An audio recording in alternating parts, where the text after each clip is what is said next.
먼저 설립 5주년을 맞이하는 서울 모자이크 교회 여러 성도님들께 하나님의 은총이 더욱 충만하기를 기원합니다. 제가 아마 작년에 요즘 이때쯤 와서 말씀을 드린 것 같습니다.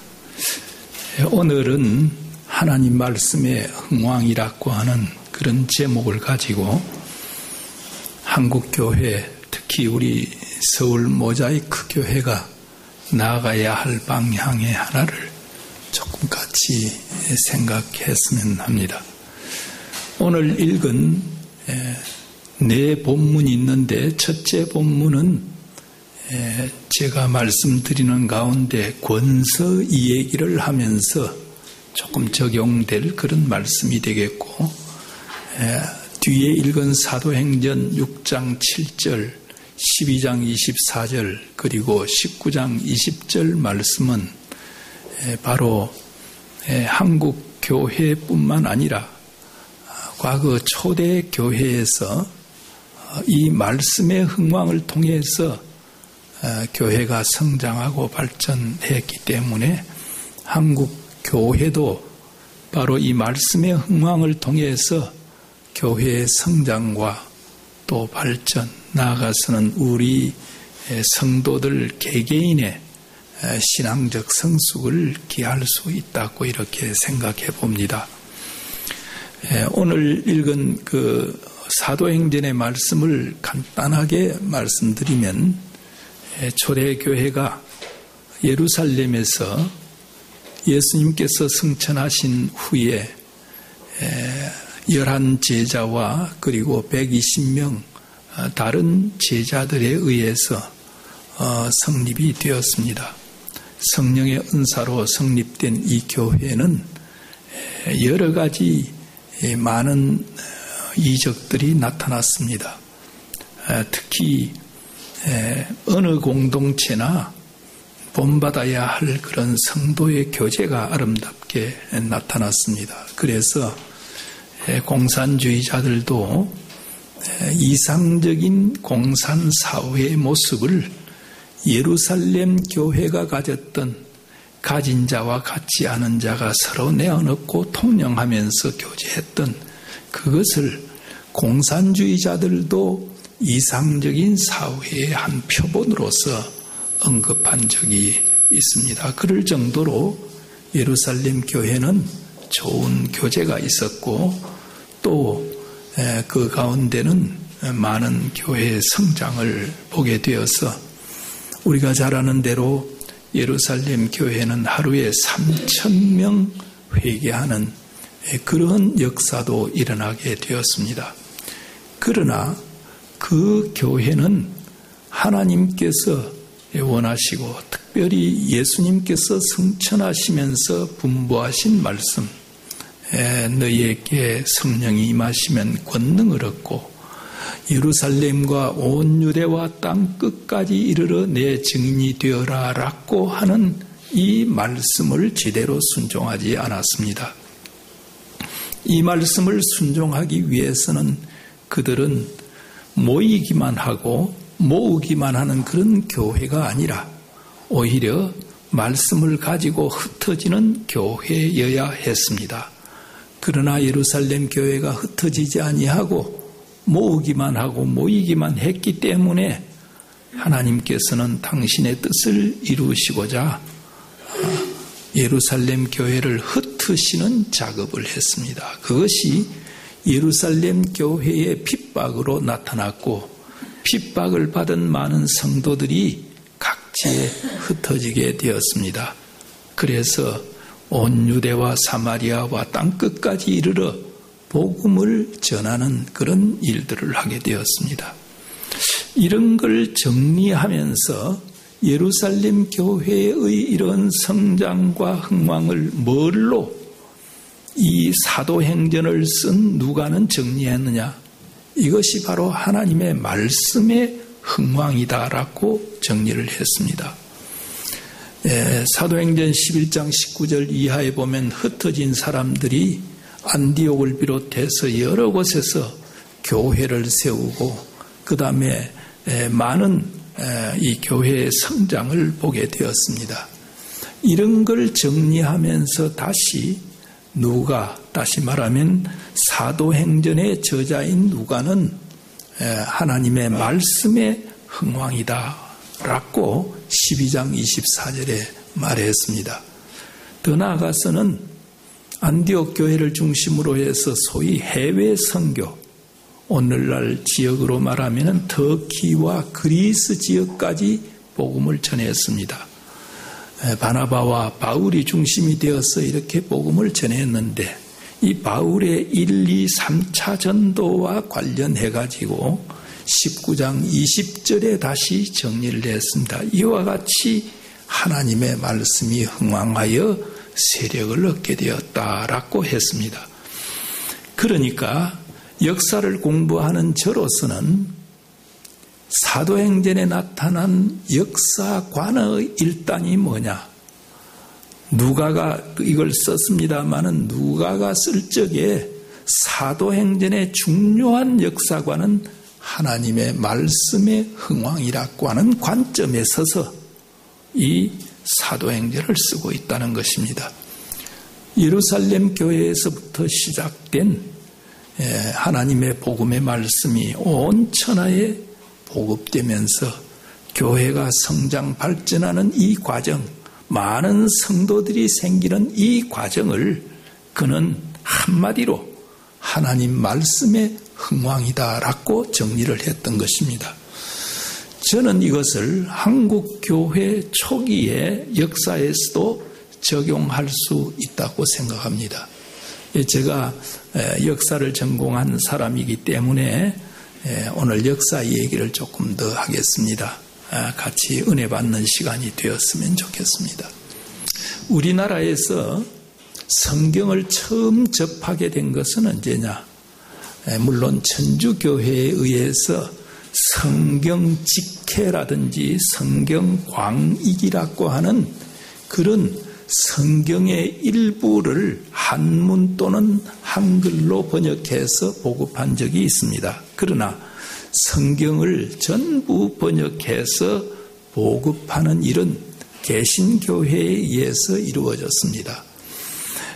영어 성경을 처음 접하게 된 것은 1816년 9월 3일에 지금 충청남도 서천군 비인면이라고 하는 곳에 영국 군함 두 척이 와서 약 10시간 동안 머물다가 간 적이 있습니다. 이때 그들이 우리에게 3권의 책을 전해주는데 하나는 화첩, 그림책이고 2권 중에 한 권이 바로 영어 성경이었습니다.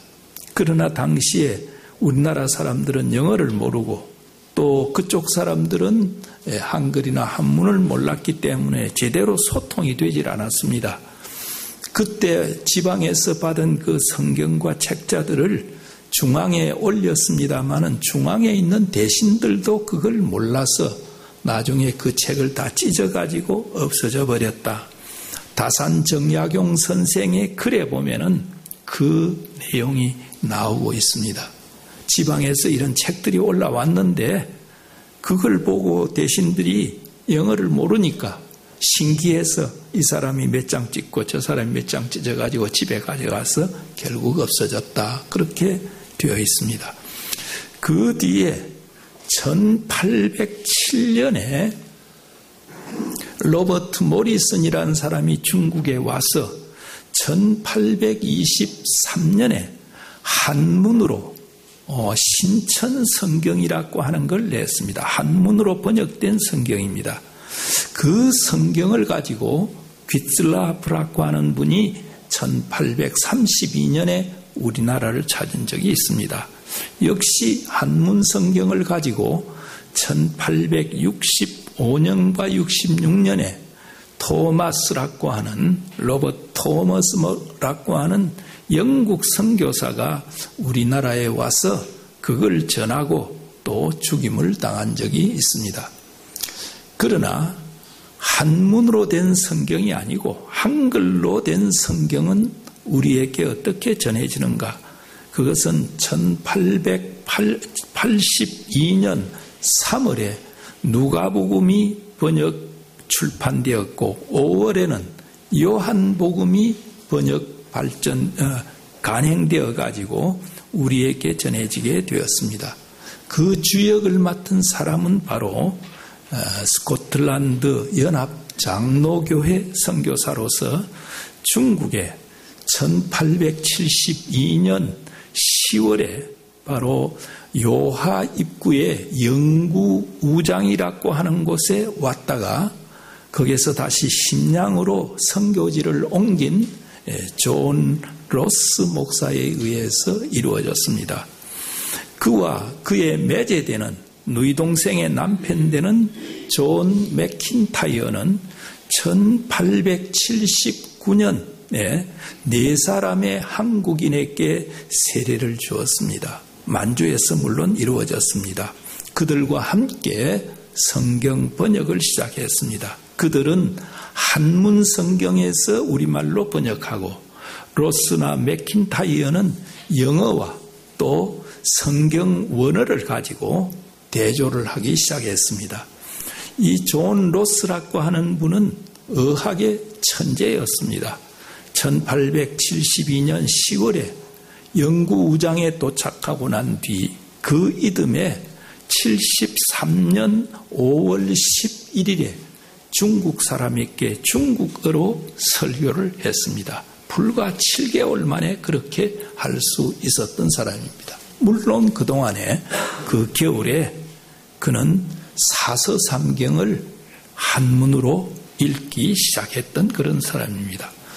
제가 1986년에 한국교회사 자료를 수집하기 위해서 존 로스의 고향인 스코틀랜드 닉이라고 하는 곳에 간 적이 있습니다. 가서 그를 기억하는 노인에게 들은 얘기는 존 로스는 의학의 천재였고 5개의 외국어를 할 줄 아는 사람이다 라고 하는 얘기를 들었습니다.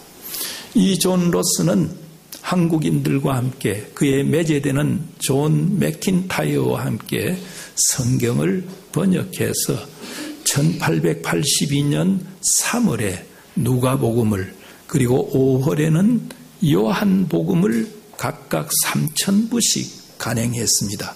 그 일부가 일본에 있는 스코틀랜드 성서공회 일본 지부를 통해서 우리나라에 넣기 시작했습니다. 우리나라의 동래와 원산과 대구와 인천 등지에 들어왔습니다.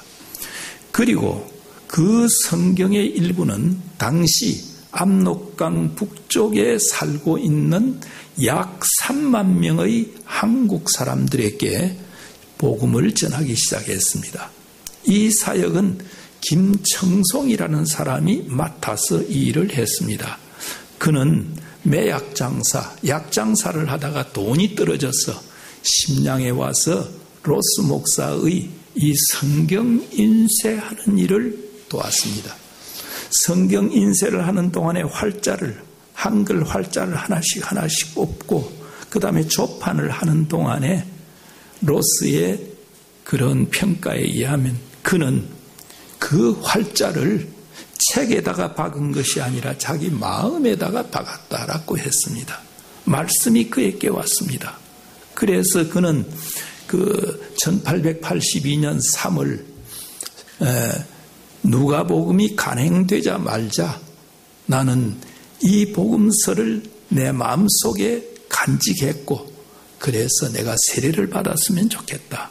그래서 세례를 받게 되었습니다. 그 즈음에 서상륜이라는 사람도 세례를 받게 되었습니다.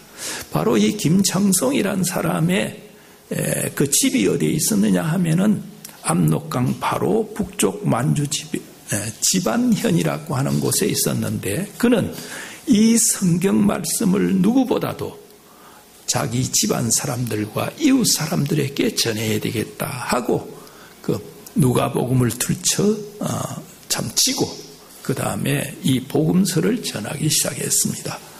앞서 말한 대로 압록강 북쪽 만주 대안에 약 28개의 마을에 3만여 명의 한국 사람이 살고 있었습니다. 여기에 복음을 2차례나 전했습니다.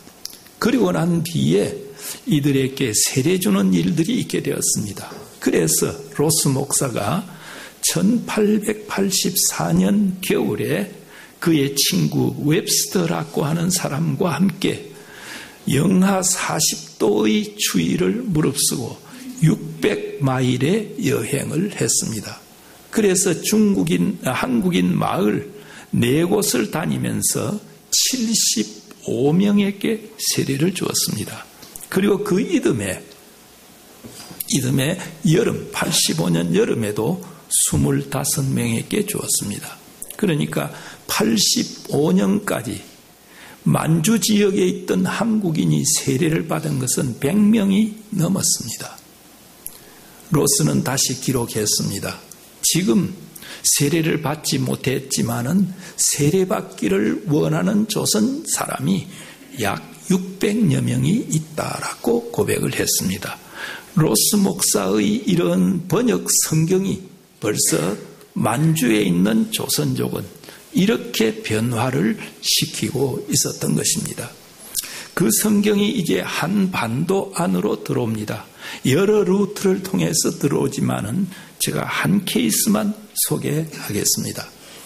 서상윤이라는 사람이 앞서 말한 대로 1882년 5월에 요한복음이 번역 간행되고 난 뒤에 역시 세례를 받았습니다.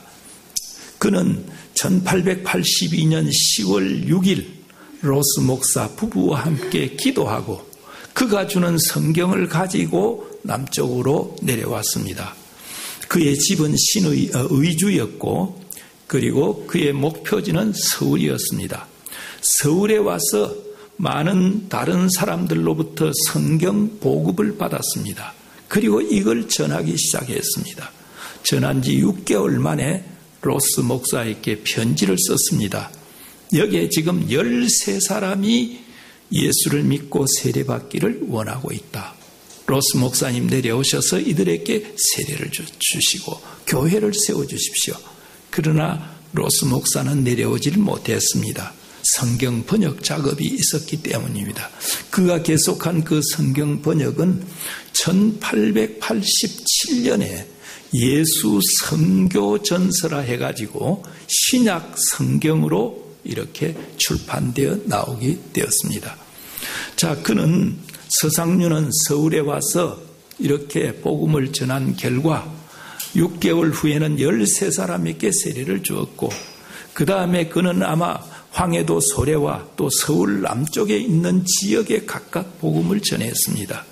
그리고 계약 기간이 되어서 그는 다시 로스에게로 심양으로 올라갔습니다. 85년 초입니다. 그가 올라가서 여러 가지 보고를 했습니다. 그 보고를 받아서 존 로스는 자기를 도와주는 대영 성서공회, 런던에 있는 대영 성서공회에 편지를 보냈습니다. 그 편지에 뭐라고 얘기를 했느냐? 자기가 지금 복음을 전하고 있는 서울에 70명의 개종자가 있고 이들이 세례받고자 한다.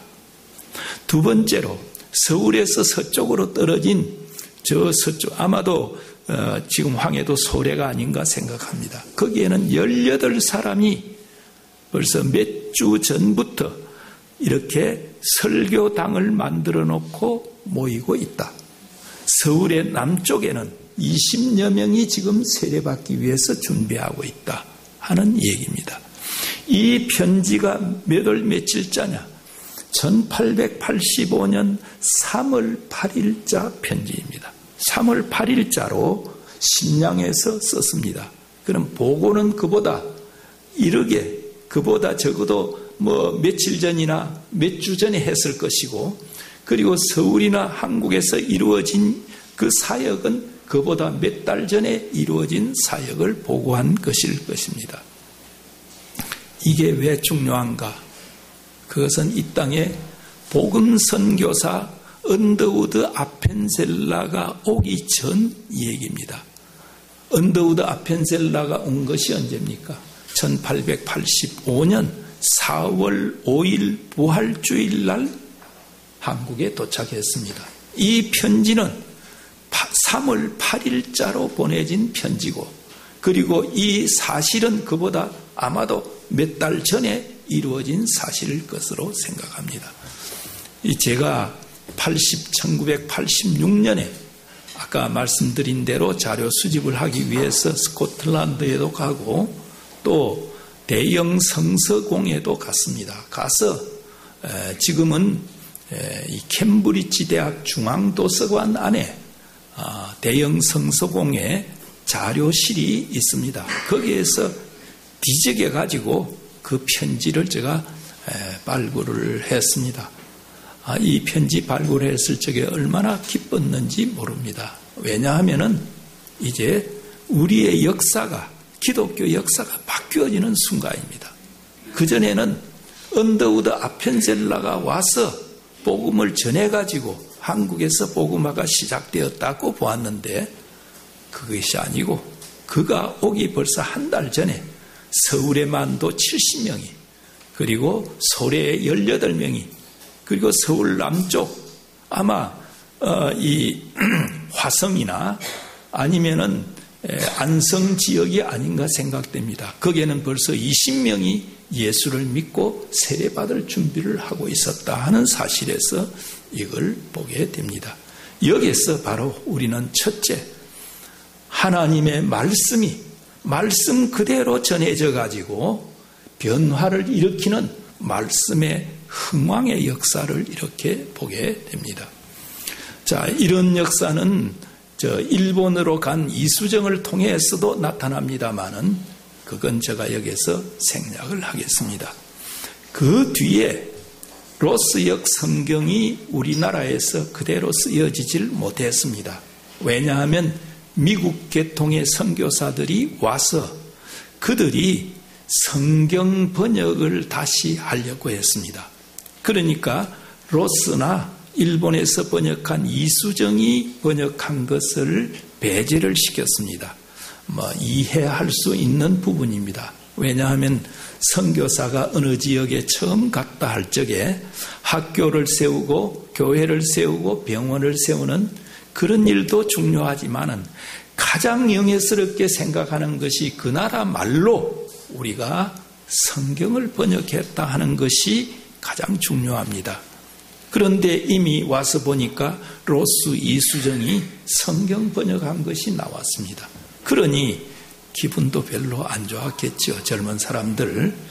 그래서 이건 어떻게 해서 좋지 않고 저건 어떻게 해서 좋지 않다. 물론 빌미가 될 만한 것은 있습니다마는 그러나 그것을 사용하지 않았습니다. 그리고 대영 성서공에 성경 번역과 출판을 도와주는 대영 성서공에도 당신들이 하고 싶으면 그러면 번역을 해라. 우리가 출판을 해주겠다. 그러나 이 성경 번역이 제대로 되질 않았습니다. 그래서 1890년에 선교 보고서를 보면 우리나라에 온 감리교 이 스크랜턴이라고 하는 분이 본국에 보낸 선교 보고서에 보면 지금 한국에서는 성경을 빨리 번역해 달라는, 영어 그대로 하면은 crying need, 울부짖는 요구가 있다라고 보고를 했습니다. 그 즈음에는 한국의 성도들도 왜 성경을 빨리 번역해서 우리에게 나눠주지 않느냐 하고 항의를 하기 시작합니다. 그게 구체적으로 나타나는 것은 1897년에 간행된 당시 97년 2월 2일에 아펜젤라가 간행한 조선 그리스도인 회보라고 하는 주간 감리교 신문이 있습니다. 그 신문이나 그해 4월 1일부터 간행하기 시작한 그리스도 신문이라고 하는 이 언더우드 간행의 장로교 신문, 주간 신문입니다. 이 신문들에 보면은 지방에서 독자들이 왜 성경을 빨리 번역해서 우리에게 보급해 주지 않는가 하는 항의의 얘기를 하고 있습니다.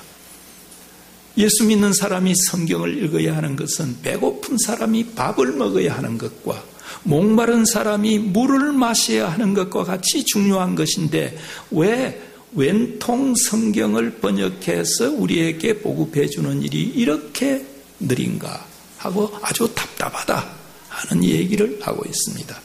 이러한 토착 조선 성도들의 간절한 요구에 의해서 그 사람들은 서두르지 않을 수가 없었습니다. 그래서 1900년에 신약 성경 시험본이 나옵니다.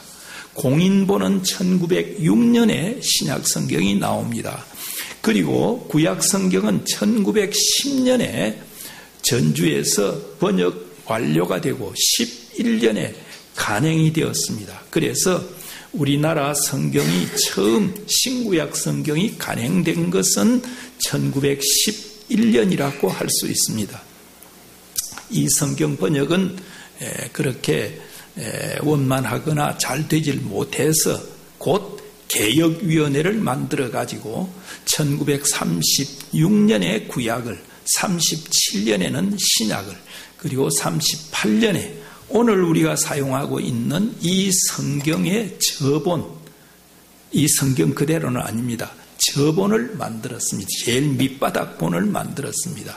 그리고 이 저본을 가지고 1952년에 오늘날과 같은 한글 문법으로 만들기 시작하고 57년에 판형을 고치고 그리고 그동안에 여러 차례에 걸쳐서 잘못된 단어 또 어색한 단어를 고치기 시작해가지고 오늘날 이 개역 개정판에 이르게 되었습니다. 자, 이렇게 성경을 번역하는 과정에서 한국 사람들이 성경 왜 빨리 번역해 주지 않는가, 왜 빨리 출간해 주지 않는가 하는 요구들을 많이 하고 있습니다. 이런 걸 들으면서 선교사들은, 한국 사람들은 이 성경에 대해서 아주 유별난 요구를 하고 있다 하는 얘기를 합니다. 그래서 그 사람들이 한국 기독교를 뭐라 그러느냐, 영어 그대로 하면 바이블 크리스티애니티라는 말을 썼습니다. 말 그대로 하면 아마 성경 기독교라는 말이라고 할 수가 있을 것입니다. 한국 사람들은 유별나게 성경 번역을 빨리 해달라 그러고 성경을 유별나게 많이 읽고 성경을 많이 외운다는 것입니다. 당시에 우리나라 공부가 그랬습니다. 유학 공부도 그렇고 그 다음에 불경 공부도 그랬습니다. 그냥 쓰기만 하고 마음속으로 읽고 그렇게 하지 않았습니다. 성경을 불경도 자기들은 큰 소리로 읽고 그 다음에 그걸 많이 외웠습니다. 여러분들 많이 외우십시오. 성경 요절을 많이 외우십시오. 성경을 읽을 적에 그냥 눈으로 읽지 말고 말로 큰 소리를 내가면서 읽는 버릇을 하는 것이 굉장히 중요합니다. 그 소리가 다시 울림이 돼서 내 영혼을 깨워줄 수가 있습니다. 1907년에 이건 여담입니다만은 이 당시에 세계 YMCA를 지도하고 있던 J.R. 모트라고 하는 유명한 분이 있습니다. 이분이 우리나라 당시 대부흥운동을 참 이렇게 그 시찰이 아니라 이렇게 보았습니다. 대부흥운동이 일어날 적에 기도하고 그 다음에 사람들은 나와서 말씀을 외우는 것도 그냥 보였습니다. 요즘은 교회 학교에서 말씀 외우는 것 강조하지 않습니다. 선생님들이 우선 말씀을 외우지 않으니까 아이들한테 성경 요절 외우는 것 강요하지 않습니다. 저희 어릴 때만 하더라도 제가 주일학교 교사를 할 때만 하더라도 성경을 많이 외우도록 아이들에게 가르쳤습니다. 그게 오늘날 한국교회 이런 성장을 가져오게 된 것입니다. 그런데 J.R. 모트가 그때 부흥운동을 하면서 보니까 저녁에는 글이 안 보이니까 사람들이 나와서 주름 나와서 성경을 외우기 시작하는 거예요. 그냥 통째로 어떤 사람은 통째로 그냥 외웁니다.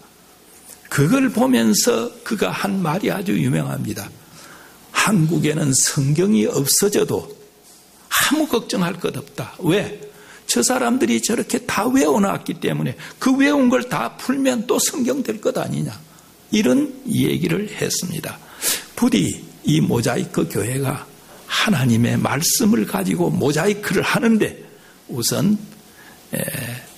많이 외우고 암송하는, 그리고 크게 얘기하는 그런 교회가 우선 되었으면 좋겠습니다. 자, 성경이 번역되어 가지고 보급이 되었습니다. 보급이 되는 과정에서 유명한 것이 권서 이야기가 됩니다. 이 권서 이야기를 하면 참 할 게 많습니다만은 간단하게 정리를 하겠습니다. 권서는 권할 권자에다가 글 서자입니다. 책 서자. 그러니까 책을 권하는 사람, 책을 파는 사람이에요. 주로 성경을 파는 사람들입니다. 당시에는 유통구조도 그렇게 발전이 안 됐고 상업이 발전되지 않았고 교회도 별로 없었습니다. 그러니까 선교사나 성서공회 밑에 이 권서라는 직분을 맡은 남녀가 있습니다. 이분들이 자기가 맡은 구역에 성경을 보급하는 일을 합니다. 한번 출발하면은 어떤 길면은 한 달 정도 이 짐꾸러기 메고 집신을 몇 개 준비해 가지고 돌아다니면서 성경을 이렇게 권했습니다. 공짜로 주지는 않았습니다. 꼭 조그만 거라도 이렇게 받았습니다. 그래서 성경을 보급하는 이런 분들인데 이분들이 성경을 굉장히 많이 보급했습니다. 제가 이 통계를 어디서 좀 보니까 1940년까지 대형 성서공회 한국 지부가 있었습니다. 여기에서 성경 보급한 것이 약 2062만 권입니다. 물론 거기에는 이렇게 이 신구약 성경으로 된 것도 있지만은 옛날 우리 어릴 때 마태복음, 누가복음 이렇게 단권 복음이 있어 그것까지 포함해서입니다. 그러면 1년에 얼마가 배포됐냐? 458만 권이 보급이 되었습니다. 그리고 그 시기에 미국 성서공회도 잠시 우리나라에 온 적이 있습니다. 이건 1901년부터 19년까지 약 19년간 미국 성서공회가 있다가 역할 분담을 하자 해서 한국은 그 뒤에도 대형 성서공회가 맡게 되었습니다. 그런데 이 미국 성서공회 한국 지부가 19년 동안에 약 266만 권을 소화했는데 그것은 매년 그러니까 14만 권을 보급한 것이 됩니다. 그런데 이 성경 보급에 대형 성서공회 성경 보급의 85%를 이 권서가 보급을 했습니다. 그리고 미국 성서공회 이 성경 보급의 98%를 권서들이 이렇게 보급을 했습니다. 그러니까 권서들의 역할이 얼마나 큰 것인가 하는 걸 알 수가 있습니다. 그들은 한번 출발하면 아까 말한 대로 길면은 약 한 달 동안 돌아다녔습니다. 그리고 집에 와서 조금 휴약을 취하다가 다시 성경 받아가지고 내려가서 이렇게 전했던 것입니다. 그들이 가는 그 험하기 짝이 없었습니다. 그래서 이 권서들의 그 행로가 너무 어렵고, 그 다음에 이게 사람을 굉장히 피곤하게 만들었기 때문에 오랫동안, 예를 들면 4, 5년간 권서를 하는 사람이 그렇게 많지 않았습니다. 거의 2, 3년 하다가 그 건강이 좋지 않아가지고 그만두는 그런 형편이었습니다. 이때 이 권서들을 두고 이 선교사들이 우리나라에서, 조선에서 가장 좋은 선교는 이 권서 역할이다. 권서가 하는 이것이야말로 가장 좋은 선교다라고 얘기를 했습니다.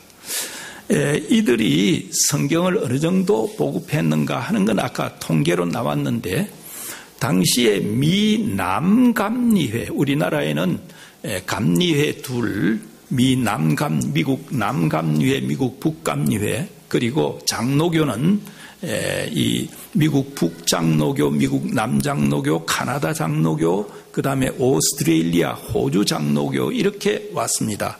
근데 미 남감리회가 맡았던 선교구역은 오늘날 철원을 중심으로 한 그 지역입니다. 거기에 10년간 전도를 해가지고 약 3,460명의 교인을 얻게 되었습니다. 그리고 교회와 이 전도 집회 장소도 약 300여 개 정도 이렇게 만들었습니다. 근데 거기에 책임자가 이 하디라고 하는 그런 선교사였는데, 하디가 성서공에 편지를 하면서 이 대부분의 역할이 권서들에 의해서 이루어졌습니다. 교회가 서고 성도들이 이렇게 많이 생기게 된 것이 그렇게 되었다고 보고할 정도로 이 권서들의 역할은 컸던 것입니다. 선교사들은 권서들을 두고 예수님 앞서서 오신 바로 세례 요한과 같은 역할을 했다. 군대에서는 군대가 싸우기 위해서 대부대가 가기 전에 수색 중대가 앞에 가서 수색을 합니다. 그래서 적진이 어떻게 되어 있다 하는 걸 보고해야만 오게 되어 있습니다. 이 바로 수색대와 같은 역할을 했다. 공병대와 같은 역할을 했다 하는 이 얘기를 했습니다. 그리고 우리 교회사에는 이 권서들의 아름다운 행적들이 굉장히 많습니다. 한국 초대 교회에 이름도 없이 빛도 없이 희생해간 이 권서들이야말로 한국 교회를 창건한 주역이라고 할 수가 있습니다. 제가 이 권서들에 관한 그 논문, 아주 긴 논문을 쓴 적이 있는데, 그걸 쓰면서 오늘 읽은 이사야 52장 7절 말씀, 좋은 소식을 전하며 평화를 공포하며 복된 좋은 소식을 전하며 구원을 공포하며 시온을 향하여 이르기를 내 하나님이 통치하신다 하는 자의 산을 넘는 발이 어찌 그리 아름다운고. 바로 이 권서들의 그런 모습을 그린 것이 아닌가 하는 생각을 제가 하게 되었습니다. 권서들에 의해서 성경이 보급되었습니다. 보급되니까 두 가지 현상이 나타납니다. 첫째는 이걸 성경을 읽어야 되겠다. 읽기 위해서는 뭡니까? 한글을 익히는, 국문을 깨우치는 운동이 벌어졌습니다. 교회에서도 오전에는 목사님 설교만 듣다가 오후에는 한글 깨우치는 걸 시작했습니다. 그래서 성경을 읽도록 만들었습니다. 중요한 겁니다. 그리고 이렇게 성경을 읽게 되니까 성경 공부를 시켜주십시오라는 요청이 나타나게 됩니다. 그 성경 공부가 옛날 말로 뭐라고 했느냐? 사경회라고 했습니다. 요새 이 선교단체에서 사경회 한다 그러는데, 그 사경회는 옛날 사경회하고는 조금 다릅니다. 옛날 사자는 조사한다는 거고 공부한다는 거고, 경은 성경입니다. 성경을 공부하는 모임. 영어로는 바이블 스터디, 바이블 그룹, 바이블 무슨 컨퍼런스 이런 말로 다 되어 있습니다만은, 하여튼 이렇게 성경을 공부하는 사경회 운동이 한국교회 초기에 일어나게 됩니다. 이 사경회 운동은 그 기간에 밤에는 부흥회를, 낮에는 글자가 잘 보이니까 성경을 가지고 읽으면서 이제 따지는 이 사경회를 했습니다.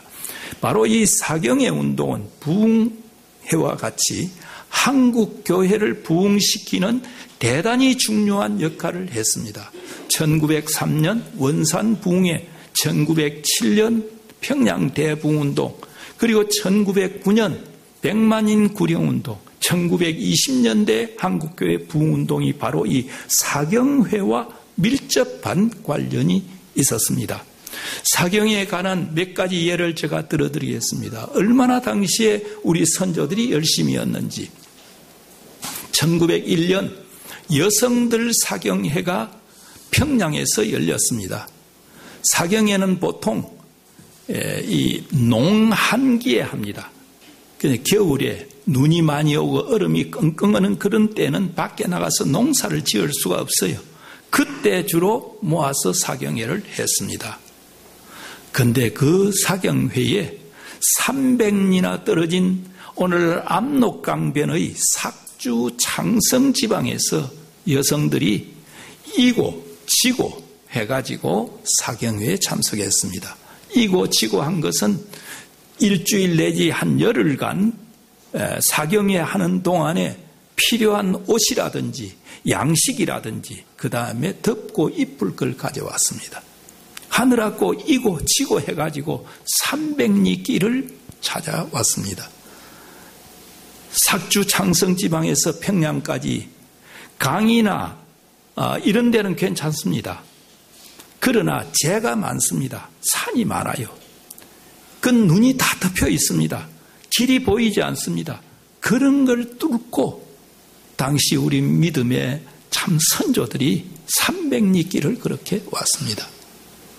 그 이듬해 1902년에는 평양에서 역시 남자들 사경회, 그때 표현으로는 사나이 사경회가 있었습니다.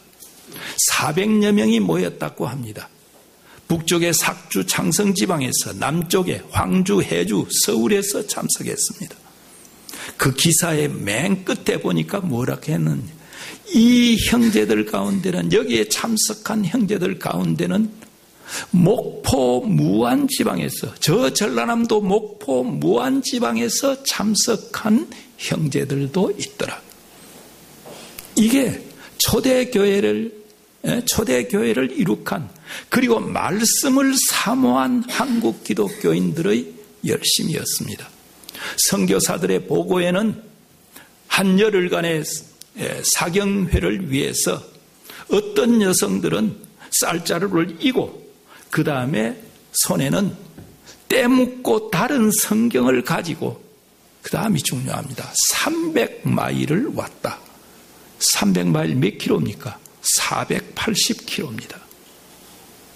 이게 한국교회를 창건한 우리 믿음의 조상들의 자세였습니다.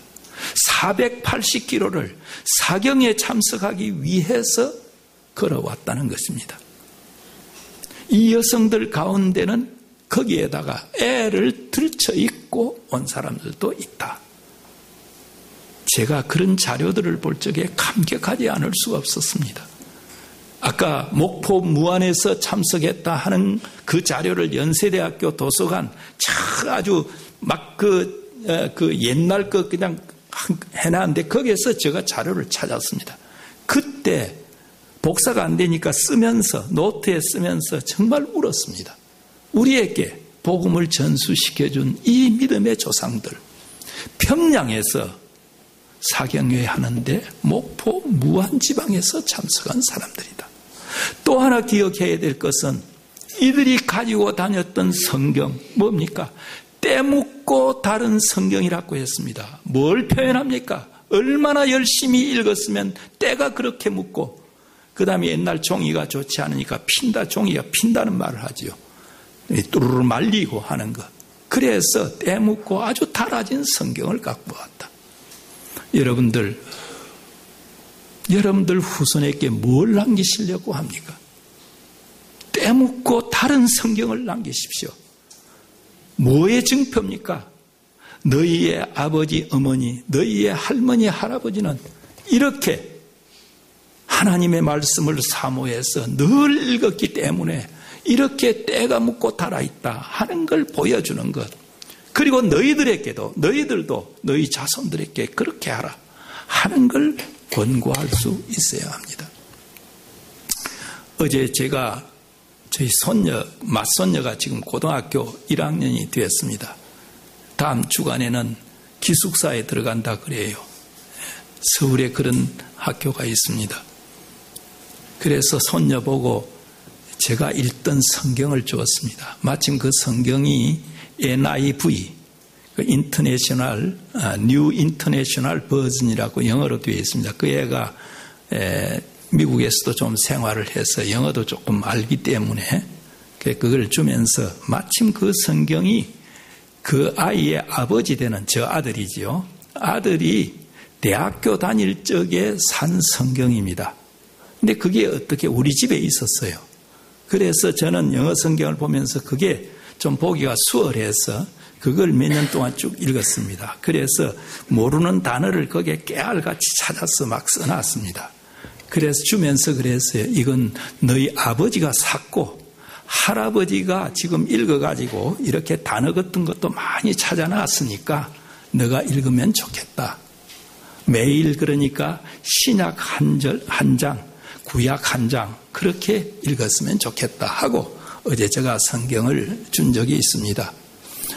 여러분들 이 말씀을 여러분들 육비에 새겨야 하고 그 다음에 많은 사람들 특히 후손들에게 읽도록 만들어야 합니다. 한국교회가 성장 발전하는 길 여러 얘기를 할 것입니다. 그러나 무엇보다 중요한 것은 영의 양식인 이 말씀을 제대로 공급받아야만 우리가 자랄 수도 있고 건강을 유지할 수 있습니다. 먹지 않고 마시지 않는 데서 어떻게 건강을 유지하며 어린아이들이 어떻게 자랄 수 있겠습니까? 때문에 여러 성도님들 이걸 열심히 해주시기 바랍니다. 이렇게 사경회를 통해서 사경회가 어느 정도 열심히 되었느냐? 1908년 미국 북장로교 선교구역에서만 하더라도 1908년입니다. 800여 회가 열렸다고 합니다. 그리고 여기에 참석하는 사람들은 5만여 명, 연 5만여 명이 참석하고 있었다. 그리고 이 무렵에는 신자들의 60%가 사경회에 참석하고 있었다고 했습니다. 자, 이렇게 성경이 보급되고 그 다음에 말씀이 이렇게 가르쳐진 결과 이 선교사들이 많은 증언을 하고 있습니다. 이걸 제가 일일이 머리에 외울 수가 없어서 몇 자 적어왔습니다. 성경 보급 결과 오늘날 한국에는 성경이 뚫고 들어가지 않는 곳이 없다. 성경은 교도소와 병원, 나환자 수용소, 매춘굴, 도박판, 아편소굴 그리고 궁궐과 가게를 통과했다. 성경은 추악한 거지 소굴과 산중의 절간, 가난한 초가집, 어부의 거룻배와 뱃사공의 나룻배 그리고 학교와 대학에까지 들어갔다. 그리하여 성경을 읽음으로써 이러한 모든 곳에서부터 거듭난 사람이 나타나고 있다. 당시 대형 성서공의 한국 책임자로서 성서 보급 책임을 맡은 베시라고 하는 선교사의 증언이 이렇게 있습니다. 이렇게 말씀이 흥왕하게 된 결과 어떻게 되었느냐? 성경 공부와 성경 공부반은 한국 교회의 발전에서 가장 독특하고 가장 중요한 요소이다. 그것들 속에서 신앙과 지식의 기초를 놓아왔다. 평양 지역의 선교사로서 오랜 동안 활동한 마페트라고 하는 우리말로는 마포 삼열 선교사의 증언이 이렇습니다. 그리고 1917년에 스코틀랜드 성서공회가 증언한 것이 이런 것이 있습니다. 성경은 한국에서 제일 공부가 많이 되는 책이다. 교회 생활에 매우 뚜렷한 특징은 성경 공부에 있다. 성경 공부반은 겨울에 열흘에서 2주일 동안 중심지에서 열린다. 겨울마다 좋기 12만 5천 명의 사람들이 성경 공부에 참여하기 위해서 모이는 것으로 추정된다. 그 목적은 단지 개인적인 유익을 위해서가 아니고 그 사경회에 참석해가 공부한 것을 그 다음에 출신교회에 가서 전달하는 데도 목적이 있다라고 했습니다. 아까 1908년에는 북장로의 산하에서 5만여 명이 매년 공부를 한다 했는데 17년에는 여기에 12만 5천 명이 매년 공부를 한다. 1919년 3.1운동이 일어날 그때 우리나라 이 세례교인 수가 20만 정도밖에 되지 않았습니다. 12만 명이 참석했다면 아주 60% 이상이 지금 참석하고 있다 하는 것을 보여줍니다.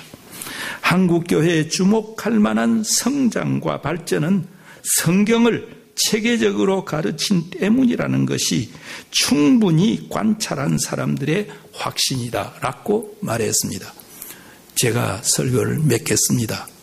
5주년을 맞이한 모자이크 교회, 무엇보다도 성경에 바탕한 말씀이 흥왕한 교회가 되기를 바랍니다. 개인적인 신앙이나 교회의 신앙 두 가지, 하나는 말씀과 기도입니다. 기도만 해서 되지 않습니다.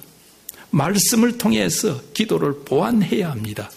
그리고 하나님의 말씀을 읽을 때 성령의 조명을 받기 위해서는 기도하지 않으면 안 됩니다.